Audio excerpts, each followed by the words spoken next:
this working? Is this working? Yeah, it is. Good afternoon, everyone. This is the fifth lecture in a new annual Provost-sponsored series of related lectures on a topic of major campus and broader societal importance. The series brings the university's research and teaching mission to bear on some timely societal issues. While it has the campus community as its core audience, it is directed as well to the Durham national and international audiences, and we would only pray that they would now focus on this rather than on something else. The substance of this series has been developed with a committee of appropriate faculty and has drawn its presenters from outside speakers. While here, the speakers have engaged with faculty, students, and staff through events that include public lectures, visits to classes, smaller seminars, and other opportunities for more informal interactions. This year's lecture series, as you know, addresses the theme of science, religion, and evolution. We have examined this topic from the perspectives of an evolutionary biologist, a theologian, a historian, a UK-trained paleontologist, and now a member of the legal field. The lecture series is intended to provide the background required to engage better in the debate currently underway in American society regarding the theory of evolution and its scientific status. It is addressing the relationship between evolution and systems of belief that invoke other or additional explanations to explain the history of past and current living organisms. I have been extremely pleased with the response to this series, and I'm currently working with colleagues on identifying the theme and speakers for next year's lecture series. My thanks to those of you here today, and especially to those who have attended multiple lectures. Now, before I introduce today's speaker, let me just remind you that there is one final presentation in the series scheduled for Thursday, April 6th, which is next Thursday at 5 p.m. here in this room. Our speaker then will be Daniel Dennett. He is the author of Freedom Evolves, Darwin's Dangerous Idea, and is university professor and Austin B. Fletcher Professor of Philosophy and Director of the Center for Cognitive Studies at Tufts University. Professor Dennett has just released a new book, Breaking the Spell, Religion as Natural Phenomenon, and he will be speaking on Darwin, Meaning and Truth, examining the evolution and future of human religions. And if any of you have been reading any of the reviews of this book, you will have noted that it is a source of some controversy. Today, I am pleased to welcome Duke graduate Eric Rothschild, a partner in Pepper Hamilton LLP in their Philadelphia office. After graduating from Duke in 1989, Eric received his law degree from the University of Pennsylvania in 1993. He was a law clerk to the Honorable Anita Brody of the U.S. District Court, Eastern District of Pennsylvania. Eric is a member of the Legal Advisory Board of the National Center for Science Education, which advocates the teaching of evolution and fights against religious intrusion into the school curriculum. While his practice concentrates, that is his remunerative practice, concentrates on, and catch this, insurance, reinsurance, insurance solvency, and complex commercial litigation. That's why he is reimbursed for that. He was an attorney in the Pennsylvania case on the use of intelligent design theory in the classroom. Kitzmiller et al. Versus Dover Area School District et al. Was the first case in the nation to test whether the teaching of, quote, intelligent design in public schools violates the Establishment Clause of the First Amendment. In a sweeping victory for the plaintiffs, represented by the Pepper Hamilton team, a federal judge on December 20, 2005, ruled that intelligence design clearly is religious in nature and is not science, so teaching it in public school science classes as an alternative to the scientific theory of evolution does violate the First Amendment prohibition against government establishment of religion. Before I bring Eric up, I'm going to do on his behalf, actually on behalf of the Duke Alumni Magazine, one of those things that you see on the late night TV shows, the latest edition of Duke Magazine. In that edition, Bob Blywise, the editor, has written an article beginning on page 28, in case you want to skip over the earlier material, entitled, In Defense of Darwin, that features Eric Rothschild and his thoughts on the Katzmuller versus Dover Area School District case. Copies of the Duke Magazine are available on the tables in the Hall of Science. Please join me in welcoming Eric Rothschild.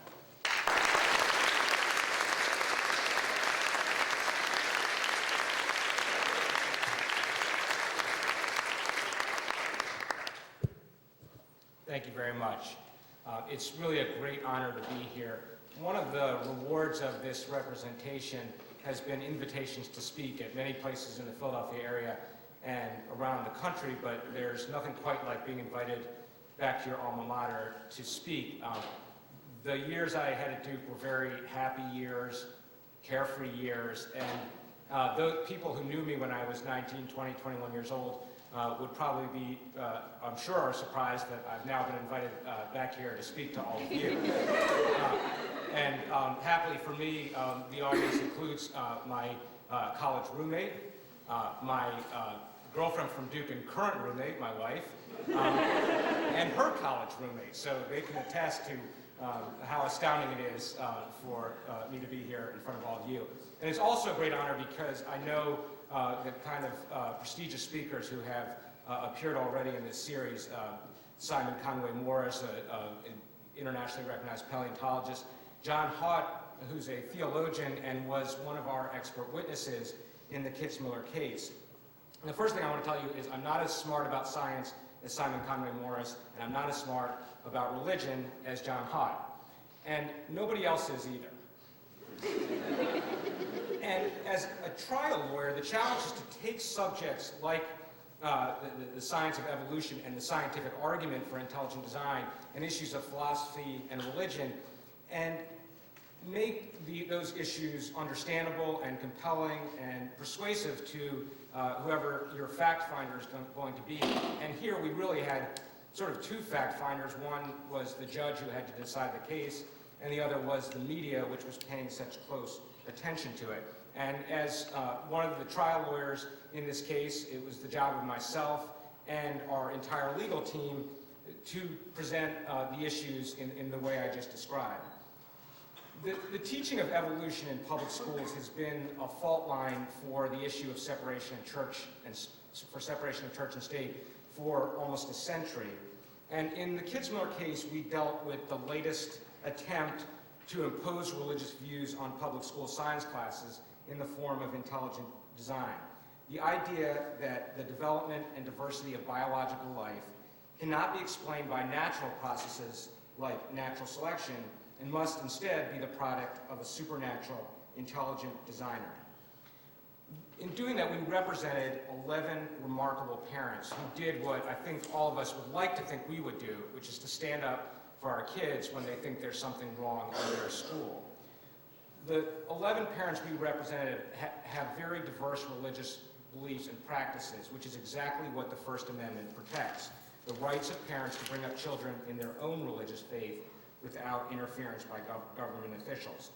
What I'd like to do is share their story and explain how, during the course of litigation and a trial, we were successful in vindicating their constitutional rights. The story in Dover starts from a public perspective in June 2004.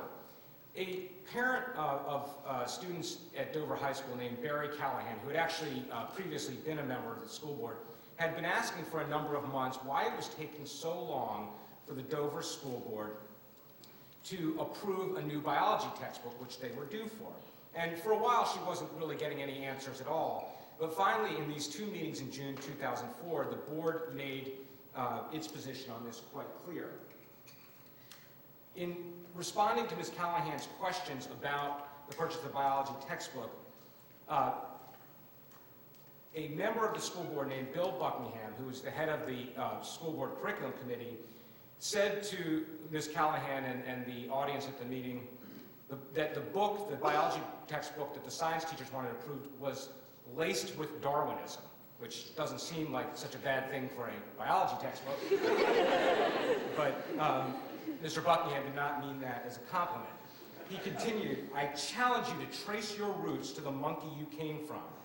This country wasn't founded on Muslim beliefs or evolution. This country was founded on Christianity, and our students should be taught as such. 2,000 years ago, someone died on a cross, can't someone take a stand for him now? And many of these are religious views which are perfectly appropriate for Mr. Buckingham or anybody to hold, but in this case he was talking about it in the context of the biology curriculum and the teaching of evolution. And Mr. Buckingham and other members of the Dover School Board called for the teaching of creationism alongside evolution in biology class. And with these statements, the board members announced their intention to bend the Dover High School science curriculum to reflect their own particular religious views. After these meetings in June, where the board expressed their desire to have creationism taught alongside evolution, Mr. Buckingham contacted the Thomas More Law Center, which is a nonprofit law firm in Ann Arbor, Michigan, which holds itself out as the sword and shield for people of faith. The gentleman you see smiling out at you is Richard Thompson, who had previously gained fame as for his serial unsuccessful prosecutions of Jack Kevorkian in the assisted suicide cases. And Mr. Thompson and the Thomas More Law Firm had been looking for a test case for the teaching of intelligent design, the constitutionality of the teaching of intelligent design, and teaching from this textbook of Pandas and People, which holds itself out as the intelligent design textbook. And in Mr. Buckingham, they found a willing participant. Mr. Buckingham recommended to the school board that they purchase Pandas. The school board decided not to spend money on the purchase of Pandas, but they did agree to accept a donation of the books, what they described to the community as an anonymous donation. They would never tell anybody in the community where these books came from. And the teachers, the science teachers, who had been pressured throughout the past few years by members of the school board about how they taught evolution and about Pandas, agreed to accept Pandas in their classroom so long as they didn't have to teach from it. And they hoped that would be the end of it. But then in October of 2004, the board passed a resolution amending the biology curriculum to say students will be made aware of gaps and problems in Darwin's theory and of other theories of evolution, including but not limited to intelligent design. And then the school board and school administration developed a statement to be read to the students in Dover High School before the evolution unit in biology class. And these are sort of the two most important paragraphs of the statement. The first paragraph says, because Darwin's theory is a theory, it continues to be tested as new evidence is discovered. The theory is not a fact. Gaps in the theory exist for which there is no evidence. A theory is defined as a well-tested explanation that unifies a broad range of observations. The last sentence there is actually a pretty good definition of a scientific theory, but the rest of that passage was really just directed at making students think that there's something fishy about evolution. It plays on the popular understanding of the word theory as a gap or a hunch, rather than a well-established proposition in science that incorporates facts, hypotheses, inferences. It's actually one of the nicest things you can say about a scientific proposition. And this kind of introductory language was not used for any other scientific theory that was being taught to Dover High School students, just evolution. And then the next sentence, the next passage, promotes intelligent design. It says, intelligent design is an explanation of the origin of life that differs from Darwin's views. And it tells them that they can go to the reference book of Pandas and People to learn more about it. So it promotes intelligent design as a scientific alternative, and you see doesn't have any language suggesting it's just a theory, not a fact, or that there are gaps and problems with intelligent design. Many people and organizations with scientific expertise pleaded with the Dover School Board, which did not have science expertise, not to go down this road, including the district's own science teachers.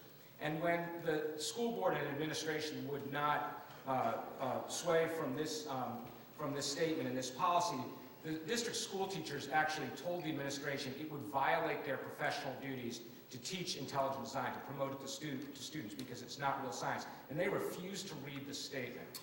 And instead, administrators had to come into the biology classroom before the teaching of the evolution unit to read this statement. It was after this policy was passed, these 11 parents started reaching out for legal help in the case to the ACLU and other organizations, wondering what they could do about it. And ultimately filed suit against the school district. The school district was represented by the Thomas More Law Center, and the parents, these plaintiffs, were represented by a group of lawyers and scientists. My law firm, Pepper Hamilton, which represented the parents as part of our pro bono and public service program, Americans United for Separation of Church and State, the American Civil Liberties Union, and then the National Center for Science Education, which are not lawyers, but a small nonprofit advocacy and evolution watchdog group in Oakland, California. They've really been sort of the watchdog for these evolution creation controversies over the last 20 years. And in this case, they were they were not our testifying experts, but they helped us find testifying experts, and they were consultants to us.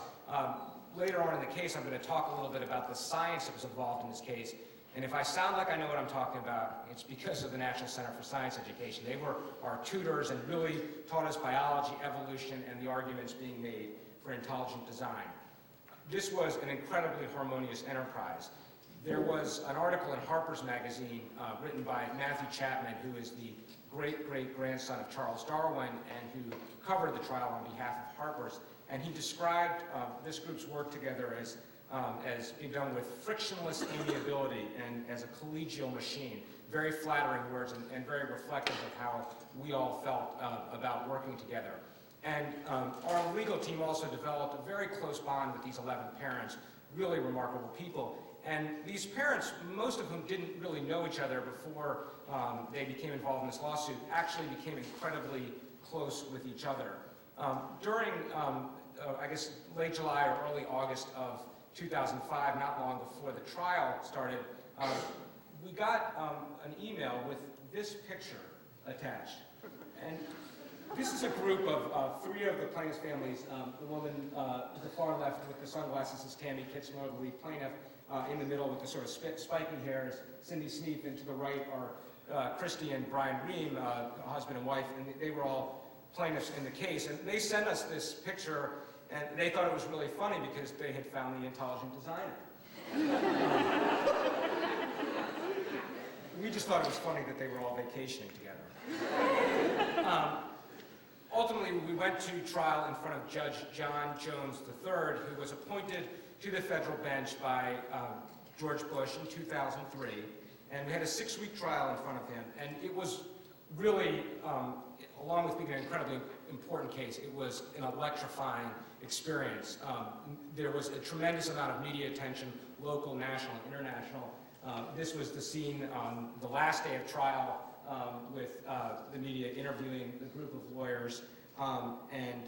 This is just a collection of the media that covered the trial, including there was a researcher from Paramount Pictures in the audience throughout almost the entire trial, in which allowed us the diversion every day as we went back to the office and we were tired of working on the case, of playing the parlor game of who will play you in the movie. And what was amazing was that with this group of strong-willed and independent thinking people, is that everybody agreed, George Clooney for me.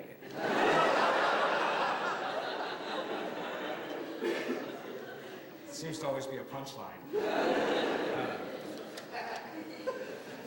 And then on December 20th, the judge issued his opinion, and when the movie gets made, and that is a real possibility, that we'll all be in the courtroom as he issues his opinion from the bench. That's not how it really happens. You're actually sitting at a computer. We were all gathered in Pepper's Harrisburg office, and you get an email with the opinion attached, and you scurry to read it. And this opinion, the opinion that Judge Jones issued, really delivered everything we had worked for and everything we wanted. He ruled that intelligent design is religious, that it's not science, that the school board had acted with the improper purpose of promoting religion and had lied to conceal it. And in a minute, I'm going to talk about how we proved some of those things. But in my own sort of mental movie of the case, the image that is etched in my memory is that day after the opinion came down, and we're all sort of feverishly reading it, and I'm very excited about it. First, that we won. Second, that the reasoning is really, so broad and can really be important precedent in other cases. But then we were having a press conference that afternoon, and so most of the 11 parents came in that day. And a lot of times this issue is framed as sort of a cause. It's got these important issues of science, education, religious freedom. But as lawyers, you represent people, and these were people who had stood up in a small community, taken a chance, done something very courageous, and to see them walking in, one at a time or two at a time, with great looks of relief and satisfaction, vindication. The smiles and the hugs is something that, you know, I'll never forget. I can still play through my mind. And here's two of the parents. That's Tammy Kitzmiller and Steve Stout in a picture in the York Dispatch, excited about they're holding a T-shirt from the National Center for Science Education. And this is from the York Daily Rec. In the middle is that woman, Barry Callahan, who actually started this by agitating about the biology textbooks, and myself on the left, and my co-counsel from the ACLU, Vic Volchek, on the right. And you can see it was a very happy time for all of us. This controversy obviously starts with this fellow, Charles Darwin, and his book, The Origin of Species, in which he announced his theory of evolution, including the principles of common ancestry and natural selection. And this was a theory, as I know many of you know, that Darwin had actually pretty much figured out about 20 years before. This is a page from his notebook from 1839, 20 years before the publication of Origin of the Species. And you see on the left, he writes there, "I think," and then he has a first crude drawing of the tree of life and the idea of common ancestry, which I just think this is an amazing snapshot of the development of an amazing idea. But Darwin kept this idea basically secret from most of the world for more than 20 years. He understood that the idea of evolution would be controversial and it would rock the cultural and religious world he lived in. He actually wrote to one of his scientific colleagues that publishing this theory would be like confessing a murder. But he did eventually publish it, and controversy did ensue. What he may not have anticipated is that across the pond we would deal with the controversy as we do most controversies in courts of law. Most of you are familiar with the famous Scopes monkey trial that was made famous by H.L. Mencken and then by the movie Inherit the Wind. And in that case, the evolution side actually lost, and John Scopes was convicted for teaching evolution. But over time, there were many more legal cases. In 1968, in a case captioned Epperson versus Arkansas, the Supreme Court ruled that laws outlawing evolution, the teaching of evolution, were unconstitutional under the First Amendment. And then after that case, religious opponents of the teaching of evolution, knowing they couldn't outlaw the teaching of evolution, came up with purported scientific alternatives to the teaching of evolution that they wanted taught alongside, including particularly the concept of creation science. And the courts dealt with that issue first in a trial court case called McLean, and then in a case that went to the Supreme Court called Edwards versus Aguilar. And that case was decided in 1987 by the Supreme Court, and the court held that it was unconstitutional to teach scientific creationism, creation science, as an alternative to evolution. And it ruled that creation science was unconstitutional because it involved supernatural activity, which is religious in nature and outside of science. Edwards looked like it would be the end of the line for religious alternatives to evolution in science class. But then came intelligent design. And intelligent design's proponents claim that it does not share any common ancestry with creationism and is not religious. But we proved that it is, and in fact, Judge Jones called it the progeny of creationism. Part of proving that case was to call as a witness a woman named Barbara Forrest, who's a philosopher at Southeastern Louisiana University, and wrote this book, Creationism's Trojan Horse, The Wedge of Intelligent Design. There are two metaphors in play in that title.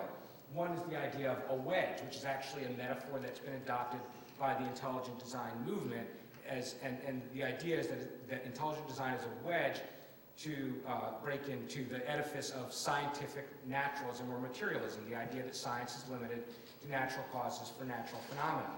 And the Discovery Institute, which is the think tank in Seattle that promotes intelligent design, actually prepared a document called The Wedge. And you can see the imagery there of the creation moment. And the wedge is the wedge document, which is basically the Discovery Institute, the intelligent design movement's strategy for promoting intelligent design, is just filled with discussions about how it's really a cultural and religious movement, much more than it is any kind of science. And as just one example of that, The document says on its 5-year strategic plan summary, design theory promises to reverse the stifling dominance of the materialistic worldview and to replace it with the science consonant with Christian and theistic convictions. So this was part of our evidence that this was really a religious and cultural agenda which didn't belong in public schools, not a scientific agenda. And the individual intelligent design movement leaders' statements have been consistent with this Wedge document. And here are just a few examples. The first is by Philip Johnson. Philip Johnson is not a scientist. He's a law professor, or now law professor emeritus at the University of California, Berkeley. He's actually the founder of the modern intelligent design movement. And I speak from experience in saying that you should be suspicious of any scientific theory developed by a law professor.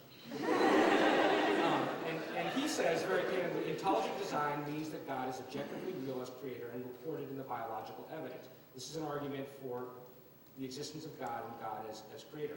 William Dembski, who is probably the most prolific intelligent design writer, says that intelligent design is just the logos theology of John's gospel restated in the idiom of information theory. John's gospel, in the beginning was the Word, and the Word was God. And Michael Behe, who was the lead expert for the defendants in the case and is probably the leading intelligent design science, says the argument for intelligent design is less plausible to those for whom God's existence is in question and is much less plausible for those who deny God's existence. So all of these views, again, there's no question that the people who have expressed them have, I think, very sincere religious views and want those religious views to be spread, but they've used as their arena for doing that science and public school science classes, and that was the issue that we felt clearly violated the First Amendment. And then we were able to show that intelligent design is really no different from the creation science that had already been ruled unconstitutional by the Supreme Court. And we did that by focusing on pandas. And we focused on this statement of pandas and people, which says, intelligent design means that various forms of life began abruptly through an intelligent agency, with their distinctive features already intact. Fish with fins and scales, birds with feathers, beaks and wings, etc. Now, just on its face, this is really, basically the definition of special creationism, the idea that living creatures don't have common ancestry, that they're created kind. So just looking at the published version of the textbook, we thought we had a strong case that intelligent design really was just another way of expressing special creationism. But we were able to dig deeper than that. In what was probably our best decision leading up to trial, we subpoenaed the publisher of Pandas, the Foundation for Thought and Ethics, for any documents they had about the creation of pandas. And what they were actually very forthcoming in their production, to their credit, and they produced drafts of pandas that had been written in the period from 1985 to 1987. The first version of pandas was published in 1989, and a second version, the one that was used in Dover, in the Dover schools, was published in 1993. And what those drafts said was, if you see the left-hand side of the slide, in that same definition, creation means that various forms of life began abruptly through the agency of an intelligent creator, with their distinctive features already intact. Fish with fins and scales, birds with feathers, birds and wings, etc. And this was not just true of this one definition section, but throughout the book, the terms creation, creationism, and creator had been used. And as one of my colleagues wrote in one of our briefs, creation was replaced with intelligent design with all the elegance of a word processor's algorithm. Which I wish I had written that, but I can't take credit. And this book was written as a creationist book. Now, why did the terminology change from creationism to intelligent design? Well, in 1987, the Supreme Court decided that case, Edwards versus Aguilar, saying teaching creation science is unconstitutional. And we have drafts before that decision was issued in which creation and creationism is used, and drafts right after in which the switch to intelligent design was made. We sometimes joke that creationists are the best examples of evolution because they adapt very readily to an unhospitable environment, including an unhospitable legal environment, and they clearly did that here. And just as a further example of that, we actually were able to recover the drafts of a successor to Pandas that has not yet been published, and it says, in this same passage, sudden emergence means that various forms of life through the agency. And I actually, when I was cross-examining Professor Behe, and I put this up on the screen, I looked at it and I said, we're going to be back in a couple of years for the sudden emergence trial. And the judge said, not on my docket. And so this switch from creationism to intelligent design, which surely many people in the intelligent design movement knew but never talked about as they denied any connection to creationism, was one example where the intelligent design movement, regardless of the other merits of the argument, really wasn't being candid. And because of our subpoena and our recovery of these draft subpoenas, we were able to come up with another example of that and present it to the judge in trial in a way that really created a great theme for us at trial. The publisher of Pandas decided, since their book was being put on trial and now these drafts were, they wanted to intervene in the case as a party, which is something that can sometimes happen in federal court litigation. And there are some technical standards about how that happens, and they really were going to have a hard time meeting those technical standards. They had filed their motion to come into the case very late in the case, and there were other issues that allowed us to defeat their intervention motion. But there was a hearing at which the president of the foundation appeared to testify, and he created another opportunity for us. On direct examination, his lawyer asked him, is the Foundation for Thought and Ethics a religious organization? Answer, no, it's not. What kind of organization is it? Well, it's an educational organization. And does it seek to promote any Christian message in that education? No, it does not. Any religious message at all? No, none at all. Then it was my turn to cross-examine.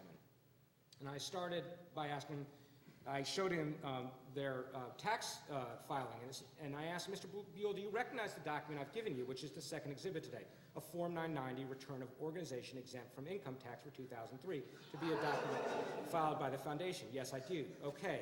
Are you on? Could you turn to the last page? I am. Go down 60%. There's an entry for statement of organization's primary exempt purpose. And the explanation that the foundation provides to the IRS is that its primary exempt purpose is promoting and publishing textbooks presenting a Christian perspective. Isn't that right? That's what it says. This statement was, we had a new CPA to do our 990, an audit we had never used before. He wasn't even from the state of Texas. He wasn't familiar with us. You know, I never saw that statement. Nobody gave him that information, and I certainly didn't approve it. I said, so this statement that's filed with the IRS so the foundation can be exempt from paying income tax is false? Is that what you're saying? Well, I'm saying I didn't see that statement. And if you could turn to the preceding page, are those your initials on the page, aren't they? Yes.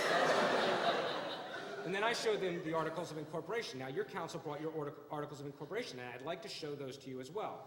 These are the Articles of Incorporation the foundation filed with the state of Texas, and there's your signature on the second page of the document. Yes, I see it. And if you go to the third page of the document, it identifies the purposes for which the corporation was formed.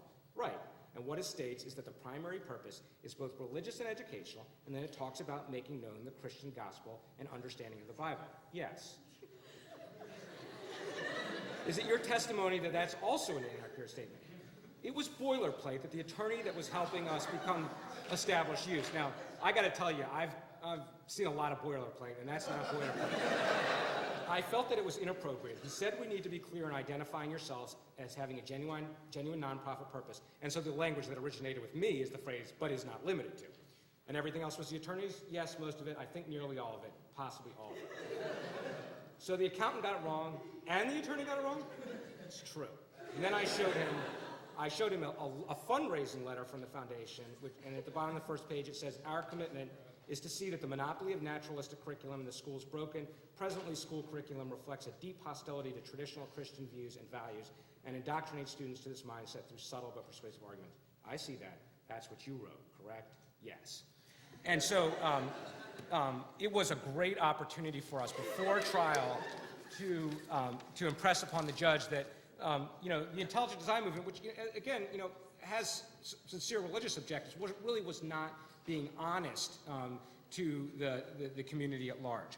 And what was amazing was how much the behavior of the intelligent design movement nationally was paralleled by the members of the Dover board who voted for intelligent design. The issue of their credibility became a huge part of the case. I described those statements that Mr. Buckingham and other board members had made in June, 2,000 years ago, and the desire to teach creationism. And these statements had been reported for 2 board meetings by 2 separate York, Pennsylvania newspapers about the board members' desire to teach creationism. But when we took the board members' depositions, they denied everything that had been reported. They called the reporters liars, and they continued with that testimony at trial. So from our side, we brought many witnesses forward to testify about what they had observed at those meetings. We had some of our parent plaintiffs had been at the meetings. The science teachers had been there. I mean, one of the science teachers was a 40-year veteran of this science department, a woman who had tremendous credibility in the community, tremendous credibility on the witness stand. And when she said that, William Buckingham expressed a desire to teach creationism, you believed it. And we even took the step of calling the news reporters, an unusual step and a difficult step for our ACLU colleagues, to confirm the accuracy of their news articles. And then the board member's position became completely unsustainable on cross-examination. And this cross-examination was carried out by my partner, Steve Harvey, a partner at Pepper Hamilton. And he asked Mr. Buckingham, and he said, with respect to creationism, it's your testimony that creationism was never said by any board member, including you, at any board meeting. Isn't that correct? That's true. And is it your testimony that creationism was never said to any reporters after any board meeting? That's true. And is it your testimony that you never talked about creationism, or to your knowledge, none of the board members ever talked about creationism among themselves? Is that your testimony? Yes. That's called locking him in. And we showed Mr. Buckingham numerous articles like this one in which it had been reported that at these June board meetings, he and other board members had talked about the teaching of creationism. And then Mr. Harvey, my colleague, continued. He said, so there were 6 articles in the local papers that were delivered to your door every day, reporting on the June 7th board meeting, and you didn't read any of them. Isn't that right? That's true. And nobody told you that statements were being attributed to you, such as wanting to teach creationism. No one told you that. Isn't that right? I don't remember anyone telling you that. No. And then we showed him this clip of an interview that had been taken in June by Fox 43. And this is what Mr. Buckingham said. The book that was presented to me for biology was laced with Darwinism from the beginning to the end. William Buckingham is head of the curriculum committee for the Dover School District. He's also a board member. He strongly believes creationism needs to be taught in the classroom. My opinion that it's okay to teach Darwin, but you have to balance it with something else, such as creationism. And then the cross-examination continued. That was you speaking, wasn't it? What happened was when I was walking from my car to the building, here's this lady, and here's the camera. And I had on my mind all the newspaper articles saying we were talking about creationism.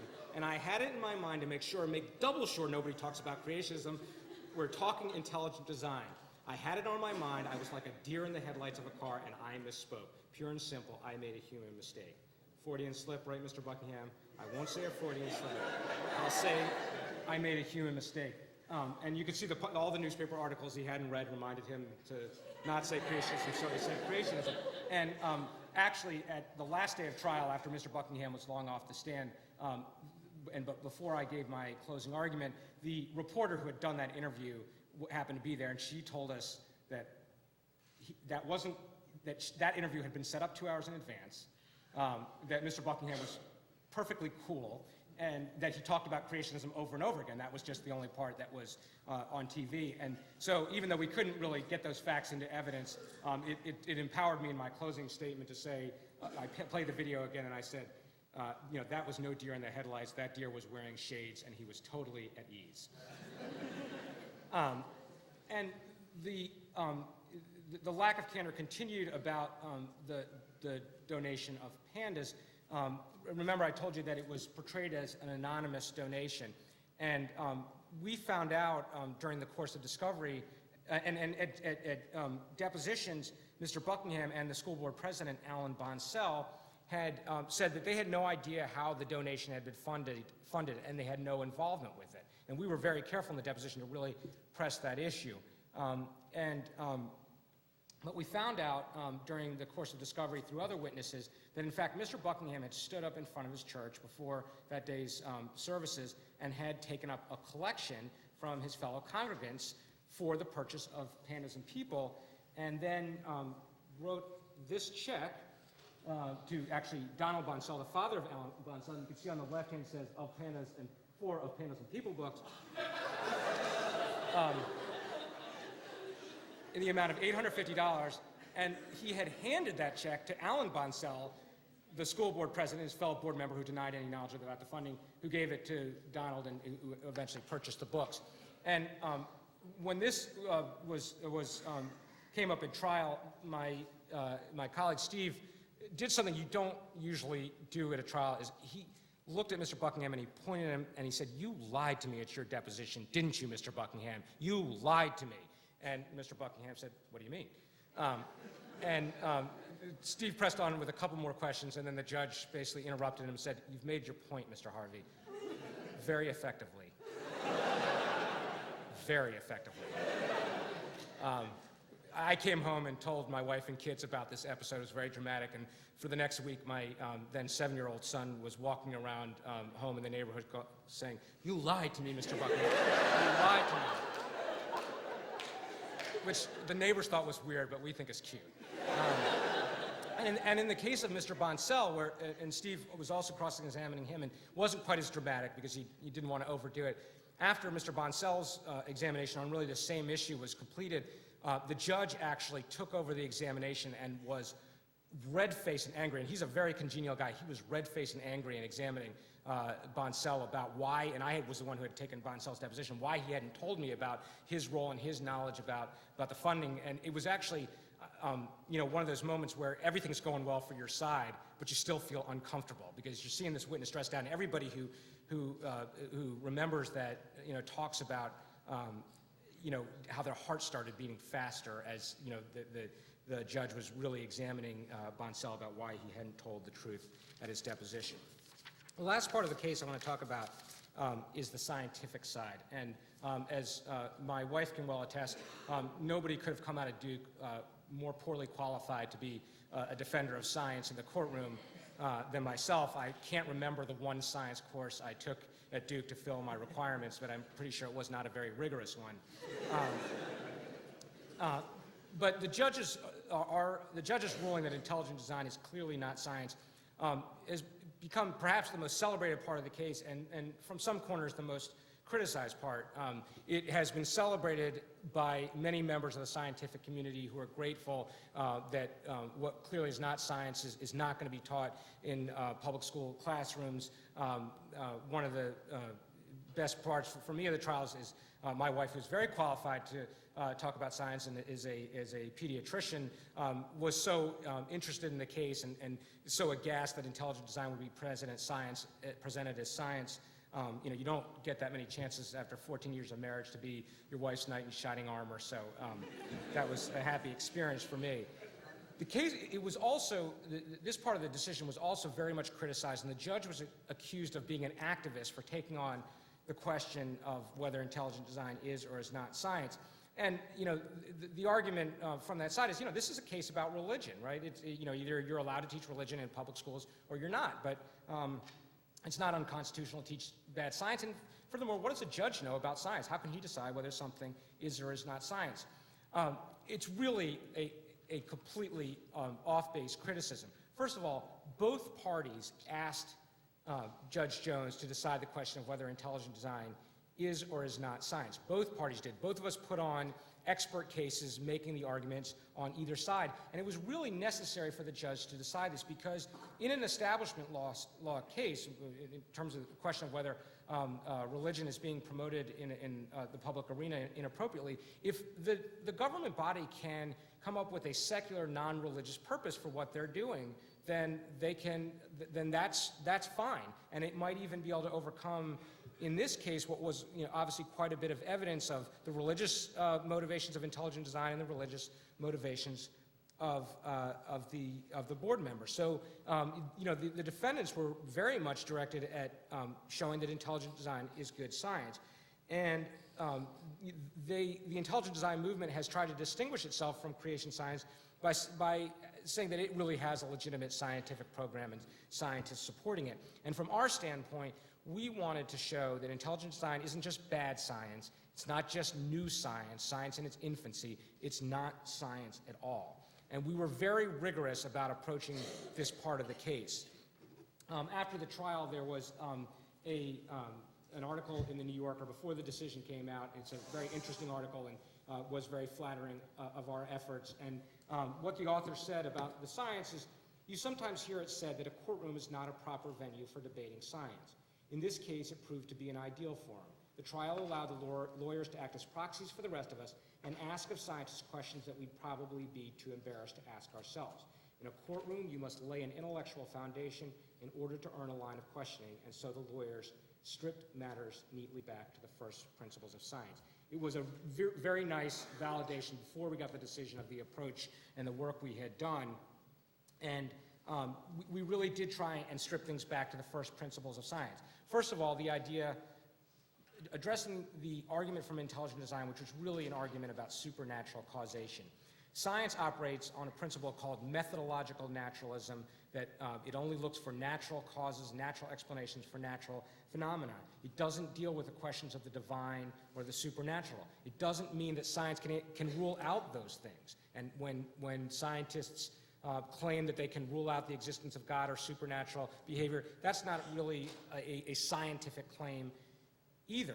But the claim that intelligent design was making, that there could be supernatural causation, was outside science. And in fact, that had been a core element of the Supreme Court decision in Edwards, and we felt like it applied here as well. In fact, Philip Johnson, the law professor I described, arguing much like lawyers do, said definitions of science could be contrived to exclude any conclusion we dislike or to include any we favor. That's the goal of the intelligent design movement. And in terms of the Dover High School, it really meant that they were trying to get science defined differently in this high school than it is defined and practiced throughout the world. We demonstrated to the judge that the scientific community has soundly rejected the argument for intelligent design and stands firmly behind the theory of evolution as the most sound explanation for the development and diversity of biological life. We introduced, through our expert witnesses, statements from the National Academy of Sciences and the American Association for Advancement of Science to that effect. We had scientific experts, a cell biologist from Brown University named Ken Miller, and a paleontologist and evolutionary biologist from the University of California, Berkeley, named Kevin Padian, go through that book, Pandas, and describe how absolutely discredited, false, outdated all the arguments in Pandas were. As an example, Kevin Padian, who was the only paleontologist to testify at trial, explained how time after time Pandas completely misrepresented the fossil record. In the last part of our scientific case, and from a standpoint of personal accomplishment, probably the highlight for me was the cross-examination of the defendant's scientific experts. In particular, a gentleman from Lehigh University, a biochemist named Michael Behe. Michael Behe has written a book in 1996 called Darwin's Black Box, The Biochemical Challenge to Evolution. And if you hear people say that intelligent design is science, has a scientific argument, has a scientific basis, this is probably what they're talking about. Michael Behe's argument in Darwin's Black Box. And in that book, he really focuses on biochemical systems within inside the cell, which is his area of specialty. The metaphor of a black box is that, in Darwin's time and for long after, we really didn't understand how complicated the workings of the cell were. And now that we have, that world has been opened up to us by technology and scientific developments, we can look inside and see Darwin's explanation is all wrong. And he introduces a concept called irreducible complexity. And the idea is that there are certain biochemical systems that require all of their parts to work, and he uses it as an analogy, a mousetrap. You need the 12 or so parts, the board, the spring, the latch, the cheese, to make a mousetrap work as a mousetrap. And if you remove a few of those parts, the mousetrap won't work as a mousetrap. And what he argues is if the precursor, and now getting back to the world of biology and biochemistry, had less than all the parts, well, there was nothing for natural selection to act upon. And his primary argument in the biological world is the bacterial flagellum. Bacterial flagellum is like the mascot of the intelligent design movement. Everybody in the intelligent design movement has a couple of them at home as pets. This is not the flying spaghetti monster. This is the bacterial flagellum. And it is actually an amazing biological system, a sort of whip-like system that rotates at a very fast speed like a rotary motor and propels bacteria through whatever medium they're in. And Professor Behe argues, much like the mousetrap example, that the bacterial flagellum has approximately 40 proteins, and if you had 32 of those proteins or 34, it wouldn't work like this rotary motor, and therefore those precursors had nothing for selection to operate on. It's irreducibly complex. It couldn't have evolved through natural selection. Therefore, it must be intelligently designed. We address this argument from a number of standpoints. First of all, if you think about it, at its best, if it's right, and we argued very strongly that it is not right, at best it's an argument against natural selection. It would disprove that this mechanism of natural selection operates, at least in the case of the bacterial flagellum. Professor Behe admits that it operates in many settings, as do many people in the intelligent design movement. At best, it's an argument against evolution, not an argument that the bacterial flagellum was instead made by some supernatural intelligent designer. It's a logical fallacy, and the judge found that that was the case. We also explained through our own witnesses in cross-examination that it ignores well-accepted scientific principles, like the argument of exaptation, that the precursor to the bacterial flagellum may not have, with 32 or 26 of its proteins, may not have worked like a rotary motor, but it may have had a different function. And in fact, there is a working hypothesis in the scientific community that a subset of the proteins of the bacterial flagellum works as a secretory system. That's not been completely confirmed. There's different views about that, but there's a working hypothesis about that. And if you want to think about this in more simple terms, go back to the mousetrap. Our expert Ken Miller often walks around at debates, we wouldn't let him at court, with a board and the clasp on a mousetrap, and uses it or the spring, and uses it as a tie clasp. And is a perfect example of, it certainly does not work as a mousetrap that way, but it's a really good tie clasp. He was our first witness, so we weren't we were a little more cautious at trial. We didn't allow him to wear his mousetrap. Getting to know the judge well now, I think he would actually like it. And then, as just one last example, what we demonstrated to the court was the intelligent design movement is really ignoring answers that the scientific community has already developed. Professor Behe, in his book Darwin's Black Box, makes a claim about the immune system, the vertebrate immune system, which is one of his supposedly irreducibly complex and therefore intelligently designed biochemical systems. He says about the immune system, you can look high and you can look low, and you will find no peer-reviewed scientific literature explaining the evolution of the immune system. So in what I will acknowledge was somewhat of courtroom theatrics, I used what I like to call my Miracle on 34th Street cross-examination. You remember when all the letters from Santa were piled up in the courtroom, letters to children, from children to Santa were piled up in the courtroom to prove the existence of Santa Claus. What I did in this case was I had a notebook of 58 scientific articles discussing the evolution of the immune system. Some of them written before Darwin's Black Box was published in 1996, showing that, Professor Behe had already ignored scientific research, and some written afterwards showing science marches on and answers questions that creationists think can't be answered. Professor Behe said, well, I haven't read all those, but I'm sure they're not good enough. And then I put books on the evolution of the immune system on his, on the witness stand, and books with book chapters about the evolution of the immune system. So it was piled up very high. And Professor Behe didn't admit that there was a Santa Claus. He didn't admit that there was a scientific explanation for the evolution of the immune system. He just asked, he's very, like me, short and couldn't see over the pile of scientific work, and said, could you please get this out of my way? I can't see. But the point was impressed on the judge that, in fact, science has answered the questions Professor Behe says can't be, and that Professor Behe and the intelligent design movement had set an unreasonable standard for what science has to demonstrate about evolution before he'll be convinced. It's basically, he needs to see an immune system grown in a laboratory before he'll be satisfied. And I found this incredibly insulting to the scientific community. If you think about all the authors of those 58 articles in the books and book chapters, I mean, they're pretty much anonymous. They work in laboratories, write scientific articles, and none of us know who they are, but they actually are doing incredibly important work about, I mean, it's the immune system. I mean, you know, that's pretty important to us.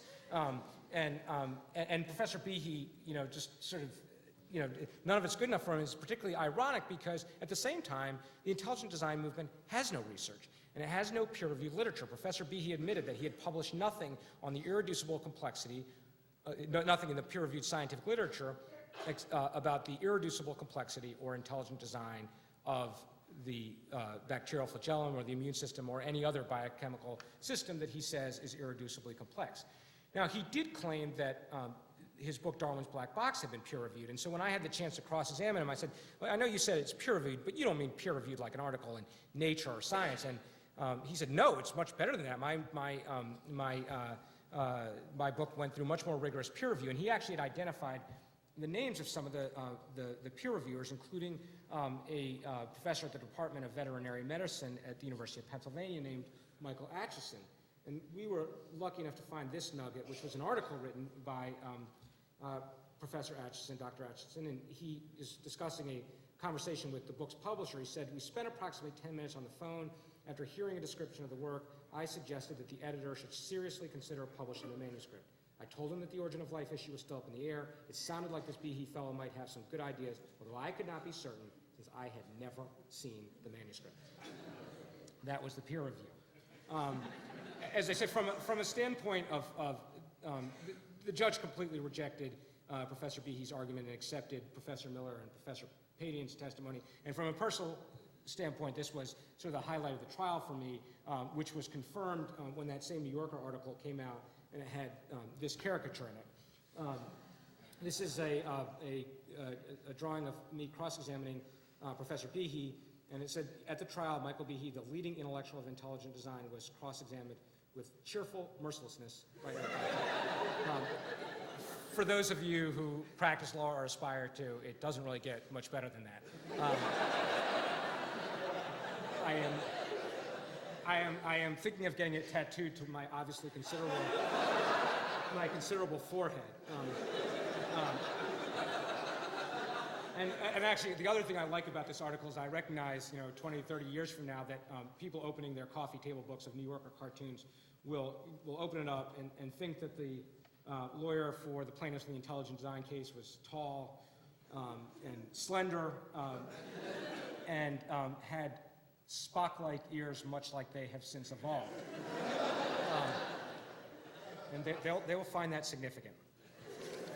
To finish up, this issue, I had a lot of fun trying this case. It was exciting, it was hard work, and I have a lot of fun talking about it. But this issue is really important. I mean, elevating a fake controversy over real science is terrible for science education. You've probably seen many articles in magazines like this one, Time Magazine is America, flunking science. It's not dealing just with the issue of evolution, but it's really terrible for our children to be teaching them non-science and pretending it's science. Our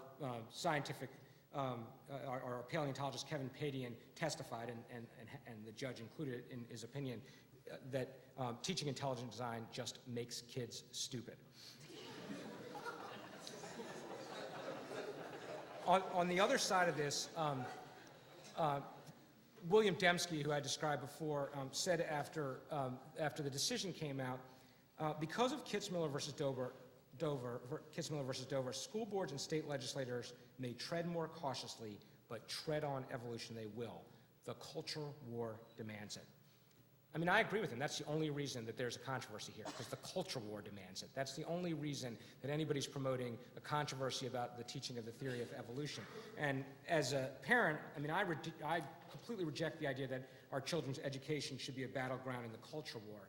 And happily, in the months after the Kitzmiller cases come out, states that had or were considering anti-evolution curriculum plans have gone the other way and rejected those curriculum plans in Ohio and South Carolina and Utah. The parents and public officials in those states aren't being fooled anymore and allowing their children's education to be a pawn in a culture war. And then lastly, and I think most importantly, this case is very important for the issue of religious freedom. These efforts to teach creationism and intelligent design or similar concepts creates a conflict between science and faith where none need exist. They treat evolution as the atheistic science, which is not, and intelligent design as the science for those who believe in God. And if you have any doubts about that, some statements after the trial were very revealing. After trial, the intelligent design proponents in the Dover School Board were voted out of office, which caused Pat Robertson to say that God had abandoned Dover. I mean, I think most of us, have a sort of more robust view of God than that he or she is watching school board elections. David Klinghoffer, who's a fellow at the Discovery Institute, said that about Jews that an honest Darwinist cannot say Kiddush. And William Dempsey, again, said this decision galvanizes the Christian community. People I'm talking to say we're going to be raising a whole lot more funds now. But why would a scientific controversy specifically galvanize Christians? For those of us who believe in God, intelligent design and other attacks on evolution are based on theological assumptions that we may not all share. In other words, it's not only religious, it's sectarian. For example, the Catholic Church has been very outspoken about this. Father George Coyne, the Vatican astronomer, said about the theory of intelligent design that it diminishes God into an engineer who designs systems rather than a lover. So everybody doesn't share these same theological assumptions. It offends those of us who choose not to believe, which is a big part of what the First Amendment protects. It offends those of us, whether we believe in God or not, who believe that government should not take sides in matters of faith and religion. And as I think you saw here today, it brought out the worst in the public servants in Dover, except for the school teachers. And, really in this country, religion flourishes amazingly well. And it's not despite the separation of church and state, it's because of it. I'd like to end with this statement from a concurring opinion by Justice O'Connor, one of her last opinions. She said, "Those who would renegotiate the boundaries between church and state must answer a difficult question. Why would we trade a system that has served others so well for one that has served us so well for one that has served others so poorly?" Thank you very much.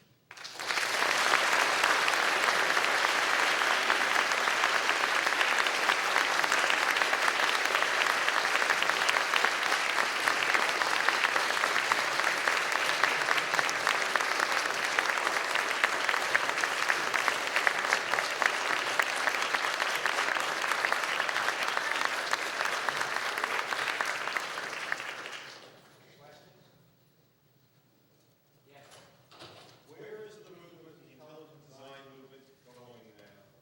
What do you see coming up? What we have seen, and this is really even before the Kitzmiller case was tried, is that the intelligent design movement, and it's really, sort of the Discovery Institute is its foremost representative, has been shying away from promoting intelligent design and instead advocating what they say, teaching the controversy, or critical analysis of evolution, which sort of appeals to our principles of fair play and balance. But and that's actually the kind of curriculum change that we saw in Ohio, which has now been dropped and still exists in Kansas. If you look behind those lesson plans, these what would seem to be non-problematic ideas are actually the same creationist and intelligent design ideas without the label, the same arguments against evolution that have been discredited, the appeal to the supernatural, Michael Behe's irreducible complexity argument. We've seen that reformulation of the argument. And I think, for all of you who, the idea of teach the controversy is appealing, you should remember sort of two things. One, none of these people are advocating teaching the controversy over germ theory or the theory of relativity. There isn't any more controversy in the scientific community about evolution as there is those theories. So it's really being singled out for the same reasons. And I think that's where the next, where the next sort of legal battlegrounds are. As I said, happily, we've seen in Ohio and South Carolina and Utah, which we're not promoting intelligent design specifically, but we're having these sort of critical analysis of evolution lesson plans, they've gone the other way. And so I think the fact that the judge was so thorough in the Kitzmiller case and really exposed what was going on here has maybe allowed us to turn the corner a little bit. And school boards and school districts who have seen the Kitzmiller case know about it, know that the judge really found it's not science, it is religious, it would violate the First Amendment, and also that there is a considerable cost to doing this, both in divisiveness to your community and legal costs that you could be exposed to.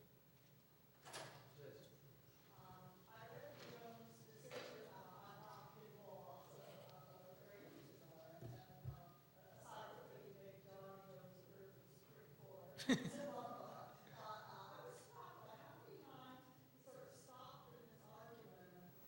said, you might think this is enough, but I'm going to go further. It seemed to me, not knowing much about how judges run cases, it's unusual, but it's that he was really trying to put the nail in the coffin, so to speak. And he was pretty open in the opinion about, that he had heard this case in which both sides really took their best shot. I mean, this was a 6-week trial, and that he was going to address all the evidence he had heard and the arguments that had been made about that evidence so that other districts and courts would be guided by it. And he basically said, so others don't have to waste their time. That doesn't mean you can't have another intelligent design case in, Montana. But everybody who's considering whether they should go down that road has this case to look at. And, I have a tremendous amount of regard for Judge Jones, and I think I would be saying that even if he ruled the other way, though I'm glad I didn't have to, find that out. He really was, throughout the case, even before we got to trial, incredibly well prepared, incredibly interested, and I think he recognized, as those of us who were trying the case did, that we were really part of something pretty big that everybody was paying attention to, that was actually very historic, and so I think he rose to the occasion of what had been put before him and was going to really, take it all on and give some guidance to, others who were going to be confronting these issues. The scientific community does a pretty poor job of explaining to the general public, lawyers for instance, why what we do is important, why people should be interested. And so this argument for intelligent design has just been basically ignored by scientists because they think it's a bunch of hogwash, which it is. But this isn't going to go away. What should the scientific community do to be proactive and fight it versus just ignore it, which hasn't worked? It's a tough question, and it's I have actually asked it. Ken Miller, who was our first expert witness in the case, I asked him that question, and one of the things he said to me was, we need more popularizers of science. The Carl Sagans and Stephen Jay Goulds, who are sometimes looked upon critically by members of the scientific community because that sort of popularization isn't sort of the core of science, and but it's actually very important. I mean, I like Stephen Jay Gould because he was in the baseball series by Ken Burns, but it may make me pay more attention to his writings and than I otherwise might have. So I think that's important. I mean, I think I was sort of struck when President Bush was talking about the potential avian flu crisis and talking about how the government was going to react to it. I mean, it's sort of the theory of evolution is going to be essential to any sort of remedies to that. I mean, it's the foundation upon which any treatments will be built. Nobody's saying that. I mean, it's like we could maybe solve this and we could figure stuff out because of the principles of the theory of evolution. So perhaps more popularizing. I don't know. Can science education be made more interesting to students so they're actually excited about it? And then the other thing is, and this is actually, I mean, for me, a sort of difficult and sensitive topic, but there are some scientists and philosophers of science who I think are fairly nakedly hostile to religion. in their writings, and they have every right to do that. I mean, they have, and they're often interesting arguments, and we're all sophisticated enough to know there are certainly many interesting arguments both for and against religion as an institution, as faith in God. There's so many interesting aspects of it, but I have this image in my mind that if you went to some churches, you would find like locker room material in sports, these sort of very hostile statements about religion made by scientists that is probably doing a disservice to the scientific argument. Maybe perfectly appropriate as from a philosophical standpoint, but that is the risk you run if people associated with science and maybe even bringing science into the argument are hostile to religion. And it's difficult for me because, as I said, they have every right to say it, but it may be defeating the goal of good science education and acceptance. Did you ever think that you could lose this trial? I always treat every trial like I could lose it. We worked incredibly hard in the lead up to trial and this is really, just an outstanding legal team. And at trial, I have to be honest with you, I felt every day was a good day. That was, we had great witnesses. We worked really hard to present their testimony in a compelling fashion.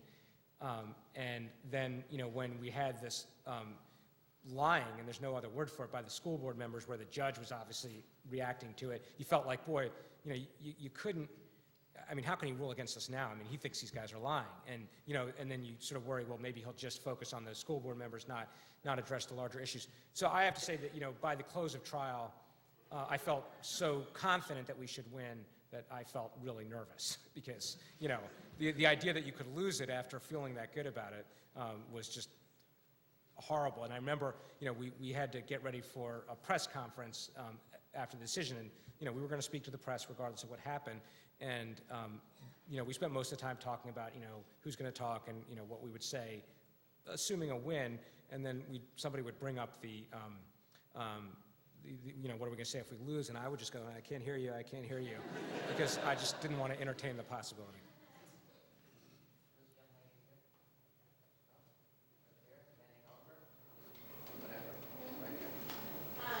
Because some people find evolution so hostile to their religious beliefs, do you think that it should be permissible for parents to excuse their children from evolution?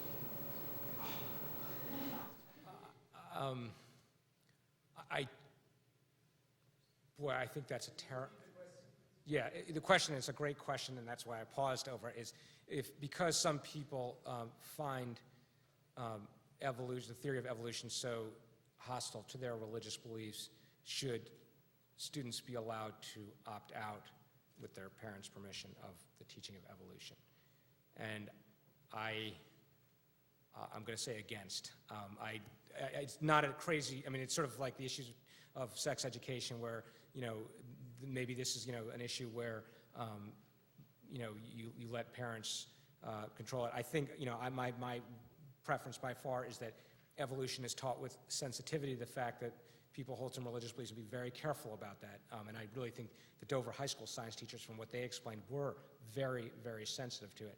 I think, if you go down the road of having particular religious views control curriculum in that fashion, it could affect a lot of other areas as well. You can imagine literature classes and the like. And I think there's a point where parents who feel that way need to choose denominational schools.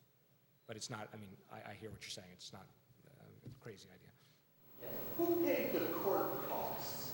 If you added up all the expenses that this case represents, who pays for that? It seems an incredible waste of resources, scarce judicial resources, and it seems to have left a legacy of unprosecuted, unpunished perjury. The Civil Poverty Law Center bankrupts these white supremacist organizations that it takes to court. Why don't we? Well, there are a lot of pieces of that question. First of all, a perjury prosecution is not my job, but it's not out of the question. The newspapers have reported that the U.S. attorney is looking into it. That was quite a while ago, and I don't know whether that will happen. And I think that because of how public the trial was and how clear the judge was in his opinion about the lying, they have to really seriously consider it, but that's not my job. In terms of how it was funded, I mean, judicial time is sort of free to the world. I mean, believe me, there are cases that waste much more time than Kitzmiller versus Dover Area School District. Unfortunately, I have to live through some of them. But what happened here was we represented the parents pro bono, and our experts devoted their time pro bono. On the other side of it, the Thomas More Law Center gave their time pro bono. The defendant's experts like Michael Behe and Scott Minnick did actually charge for their time. But then there's one last issue, and that's the issue of attorney's fees. In cases involving vindicating constitutional rights, a prevailing party that succeeds against the government can recover its attorney's fees. And in this case, our attorney's fees were substantial.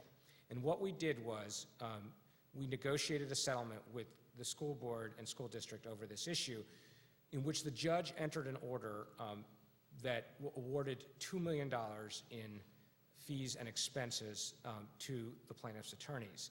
And that was actually a reduction of the amount of legal time we had put into the case. We agreed with the school district that we would accept, in satisfaction of that $2 million award, we would accept $1 million in our fees and expenses, which came out to about a quarter of that was our out-of-pockets, hotels, transcripts, and the like, which was primarily a burden of our law firm, and we recovered all of that. Sort of, ACLU got their share, Pepper got their share, et cetera. And then the remaining legal fees, which was about $750,000, was split between the ACLU and Americans United because, we're not in the business. This is part of our pro bono program, and, given the huge reduction in the fee recovery, they need it more than we do. And so that's sort of how it got whacked up. And it was a difficult issue because it doesn't make me happy that a school district that includes people I represented and many people who are not responsible for this has to pay this big award.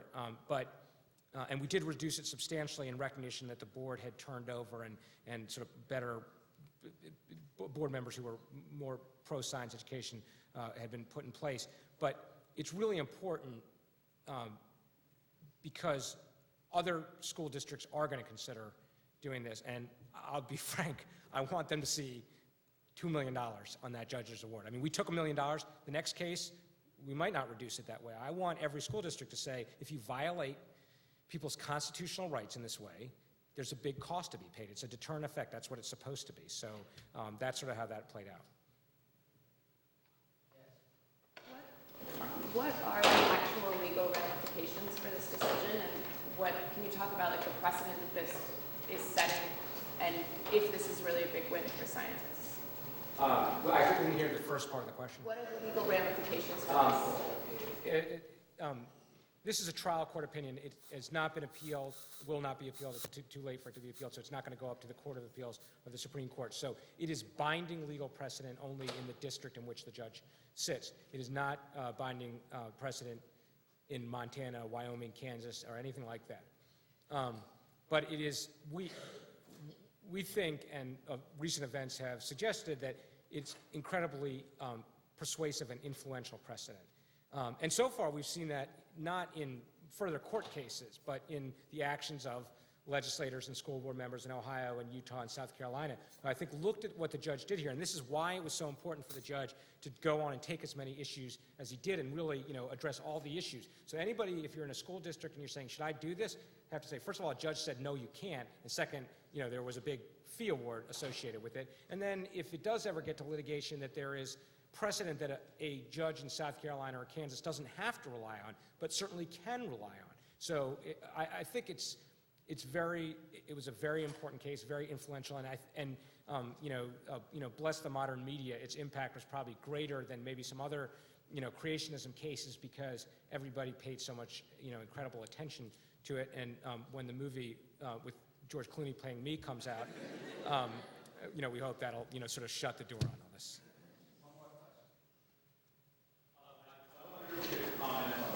The role of the ACLU, I don't know if this note here, the ACLU is prominent in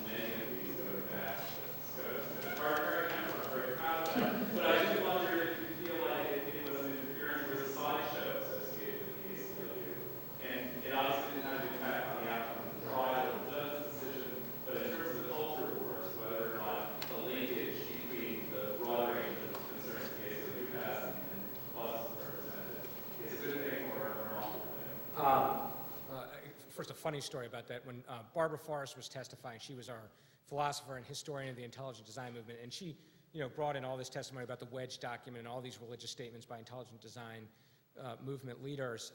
It was really, they had no response to it. And so when it was time for cross-examination, Richard Thompson, who was cross-examining her, and who was sort of, his behavior was typically to, he rarely acknowledged the judge. He would preen to the media, which was sitting in the jury box, and out to the gallery. And so with Barbara, he, looks out to the gallery and then says, "So, Miss Forrest, Dr. Forrest, how long have you been a card-carrying member of the ACLU?" I mean, it's like, you couldn't believe it. I mean, it's great theater. And then, the other part about, in terms of the ACLU's reputation, actually in the school board election, the pro-intelligent design side, which was trying to stay in office, ran ads in which they blamed the parents we were representing, including one who was running for the school board, and the other people running to replace them on the school board, for bringing the ACLU in and sort of having a laundry list of all the horrible things the ACLU does, like the Man-Boy Love Association representation, which I think my understanding of is a very exaggerated issue. But so there's definitely something that comes with the ACLU. There's no question about it. From a day-to-day trying the case with them, they're just good lawyers. The legal director of the ACLU, who is one of the lead trial counsel, Vic Volchek, was an absolute pleasure to work with. He's, they do, speak to the media more than, I do in most of my cases. But, we tried this case like trial lawyers, not like media hounds. And he was a great trial lawyer, and we worked incredibly well together. I'm sure I wouldn't agree with them on every single case they bring, but as a general matter, I'm a card-carrying member too, and I was happy to stand shoulder to shoulder with them in this case. So in thanking Eric, I just want to say, for any of us who ever thought of going to law school, I think this was always the kind of dream you would have, right? One day, you would be able to graduate from whatever school you went, luckily for us it was Duke, and be able to have this kind of impact on society through the legal work that you did. So I really want to